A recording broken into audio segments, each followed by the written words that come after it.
What's up everyone, welcome to my channel. In this video I'll show you how to use Jitter to create astonishing animations. So once you go to jitter.video and you sign up entering your email, your name and confirming it and entering some data, you'll be redirected to this page where you will start your own first editing. So you can start from scratch or animate your designs that are from Figma or imported from Figma, or start from a template. So for this video, I'll go ahead and preview the templates. So click on Browse Templates. And you also have the option to import from Figma.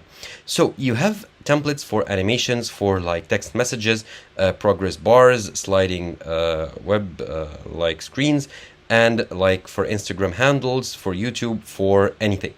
So you can go ahead at any one of these and edit it if you want to. And you can also browse here or filter the like animations by category. Let's say I want to see the social media like animations here. And here you have an animated tweet, an animated text message, a new notification. So let's start with the notification and edit it.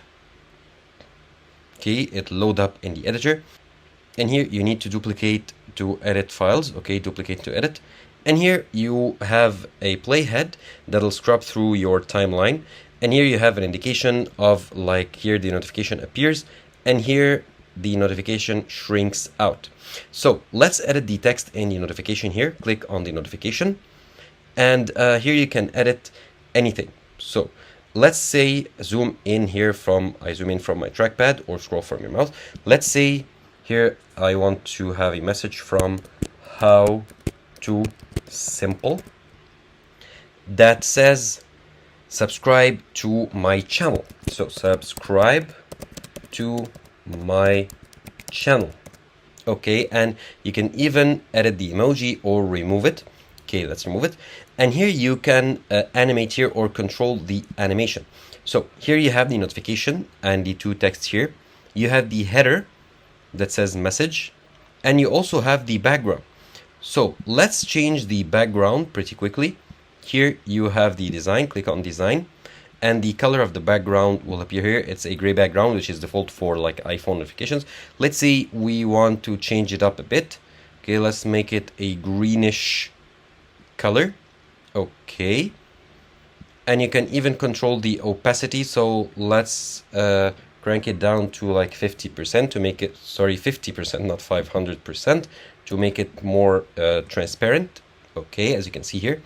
And here we can even change the text here in the header. So if you go to header, you have two texts. You have the messages and the now text. Let's actually change the now text. Let's make it right now, for example.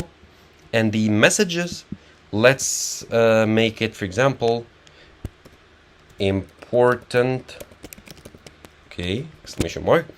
Okay, now that we edited the design, let's go ahead and work on the animation. So if we start the animation here, okay, it's normal background, the animation will start and then it'll fade away. And here you can control the time of the animation. Let's say I want the animation to take a bit longer to appear. As you can see, let's go back here. As you can see now, it's now slower to appear and have the text and everything. And it disappears also in a longer time. Let's expand the time of the animation here to almost 3.5 seconds. Okay. And here it appears slowly and disappears slowly. And you can also, here in the animation, let's go ahead to this notification. You can add a new animation here. So for example, let's say I want it to spin in instead of like appearing here. So let's delete the old animation and let's move the new animation to the beginning here. And as you can see here, it's the new animation and then it fades out normally. Let's say we want to add a new animation for the like ending or replace the animation. So here it shrinks out. Let's change the animation to like mask resize, for example. And as you can see, it resizes to the side of the screen. So let's play it once again. Okay, looking good. Okay, and I can also change the background image. So click on background, media. Okay, replace media. and you can upload a photo from your computer to make it as your background. You can always add additional information or additional like shapes and images here, not just the ones that are available by default. And once you're happy, you can export it here. You can download it as a video. And some of the formats are only for the pro paid plans. You can, in the free plan, download up to 720p of video.